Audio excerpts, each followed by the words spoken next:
you really want me on the team? What's your approach to recruitment? You want first place, come play with me. You want second place, go somewhere else. Like I would watch Magic play, I'd watch Michael play, and I would see them do these unbelievable things, and I'd say, you know, can I get to that level? I don't know, but that's why he's the best player in the game. Everything was done to try to learn how to become a better basketball player. Everything. And so when you have that point of view, then literally the world becomes your library to help you to become better at your craft. So because you know what you want, the world's giving you exactly the information you need to become better at it. Because you know what you're looking for. So many guys tell stories about your work ethic. Yeah. What was really your work ethic like, and for how long did you stay disciplined? Well, I mean, every day. I mean, since 20 years. I mean, it was an everyday process, and trying to figure out strengths and weaknesses. For example, jumping ability. Man, my vertical was a 40, it wasn't a 46 or a 45. My hands are big, but they're not massive. Right, so you got to figure out ways to strengthen them so your hands are strong enough to be able to palm a ball and do the things that you need to do. Quickness, I was quick, but not insanely quick. I was fast, but not ridiculously fast. Right, so I had to rely on skill a lot more. I had to rely on angles a lot more. I had to study the game a lot more. And but I enjoyed it though. So like from the time I can remember when I started watching the game, I studied the game, and it just never changed. It's a good separation for me, emotionally, to be able to put myself in a place where at practice or when I'm training or during games, I switch my mind to something else. I switch my mode into something else, right? For me, it's the equivalent of Maximus Decimus Meridius in Gladiator picking up the dirt, smelling the dirt. It's go time. Right? So that was my mental switch. It was like an actor getting ready for a film. You got to put yourself in that cage. When you're in that cage, you are that character. And then when you leave there, it's something completely different. But when I'm in that cage, bro, don't touch me. Don't talk to me. Just leave me alone. How did you get mentally and emotionally so strong where it doesn't bother you? Well, you got to look at the reality of the situation. Like for me, it's not, you kind of got to get over yourself. Like it's not about you, man. Like, okay, you feel embarrassed. You're not that important. Like, get over yourself. That's where you go. Get over yourself, right? Like you're worried about how people may perceive you, and like you're walking around and it's embarrassing because you shot 5 air balls. Get over yourself, right? And then after that, it's okay, well, why did those air balls happen? Got it. High school, year before, we played 35 games, max, right? Week in between, spaced out, plenty of time to rest. In the NBA, it's back to back to back to back to back to back to back. I didn't have the legs. So you look at the shot, every shot was online, but every shot was short, right? I gotta get stronger. I gotta train differently. The weight training program that I'm doing, I gotta tailor it for an 82-game season so that when the playoffs come around, my legs are stronger and that ball gets there. So I look at it with rationale and say, okay, well, the reason why I shot air balls is because my legs aren't there. I go, well, next year they'll be there. That was it. Done. Were there some names that you looked at and says, these 3 guys are as crazy as I am? At the time, I deal with what I've referred to as Goat Mountain. I went to Goat Mountain and I talked to Magic, Michael, Bird, Hakeem Olajuwon, Jerry West, Oscar Robinson, Bill Russell. So I would talk to them. What did you do? What were your experiences? Michael in particular, he's become my big brother. He's been my big brother since I first came in the league. And what was that process like?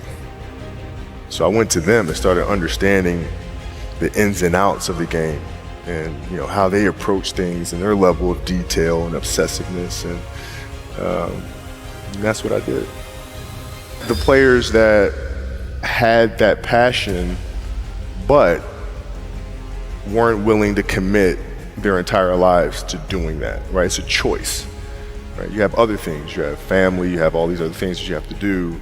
The game can't really be your number one priority. And so I was just looking at that like, man, this is gonna be fun. If I'm buddies with you from high school, if I'm a cousin of yours, what happened to our relationship? How did that gravitate when you went into the league and you're determined to become the greatest, or you're determined to become one of the greatest, what happens to our relationship? Oh, it suffers.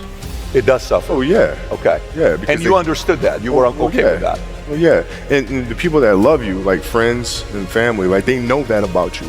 Got it. So they let you be you. And when you reconvene, you know, you pick back up where you left off. But make no mistake about it, everything in between is lost, right? So those long-term relationships, the commitment of time of, taking like I see a lot of players take vacations with other players that are close friends. And or just take vacations just to take vacations, or just hang out just to hang out. Like I never did that. But Why, it was a why not choice. though? Why didn't you do that? Well, because when I retire, I didn't want to have to say, I wish I would have done more. I don't want that. You know, you got a lot of people paying their hard-earned money to come watch you perform. Perform.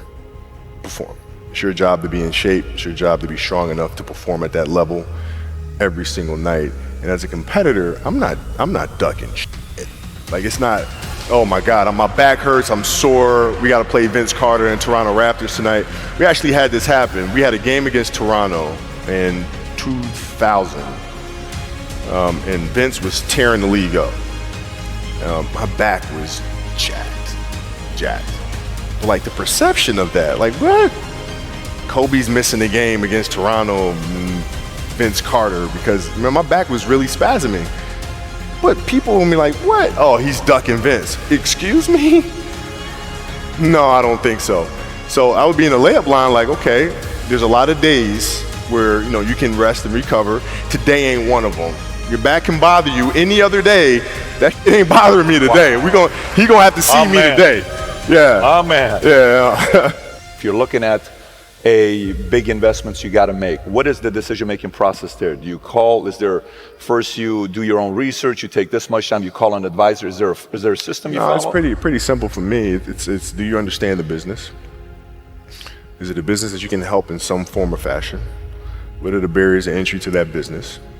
And then the entrepreneurs themselves, the company itself, right? Do they have a culture that you believe is sustainable? Are these leaders people that you believe in? Are they people that are obsessives? And in turn, have they created a culture of obsessiveness?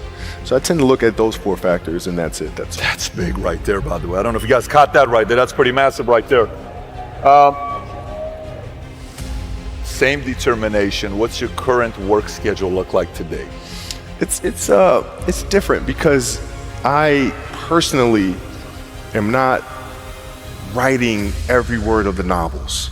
I am not animating the films. What I have to do now is make sure that the people that we bring in, these obsessives that we bring in, are challenging themselves to do the best job that they think they can do. That's what I'm there for, is for them to constantly look in the mirror and self-assess and challenge themselves. If we have a project and you're saying, okay, I can do that, that's not the project we want. The projects that say, I don't know if I can animate that. I don't know how to write that story. I don't know how to do that. Those are the things we want, because through that curiosity, you'll reach a level that you didn't think was possible. And so running the studio, that's what I'm doing. You're playing against the Golden State Warriors. Score is 107-109. You guys are close to getting into the playoffs. You know exactly what happens in the game. You go up, you're about to take your shot, and then all of a sudden, boom, Achilles happens, right? He went and hit the free throws, and then you walked off the stage, and you got the surgery done. I went in the trainer's room, my kids are in there, and they're looking at you and stuff, and I'm looking at them, and I'm like, it's all right, Dad's gonna be all right. It'll be fine. It'll be all right. It'll be all right. It'll be all right. As a parent, you gotta set the example. You gotta set the example. This is another obstacle. This obstacle cannot define me. It's not gonna cripple me. It's not gonna be responsible for me stepping away for the game that I love. I'm gonna step away on my own terms. And that's when the decision was made that, you know what, I'm doing it.